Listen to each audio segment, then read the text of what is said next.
Bago pumunta sa mga Montenegro ay inalam muna ni Olivia ang mga plano at susunod na hakbang ng mga gerero. Dito ay napag-alaman ni Olivia ang plano ni Roberto na pabagsakin ang mga negosyo ng mga Montenegro at nang sa ganon ay humina ang puwersa nito. Napag-alaman pa ni Olivia na ipinag-utos ni Roberto kay Colonel Romero na ubusin ang tao sa mansyon ng mga Montenegro.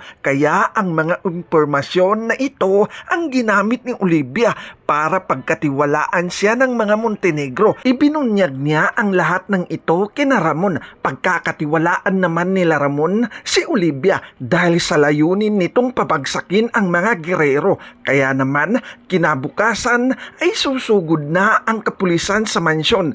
Nagpapalakas na ng kanilang puwersa.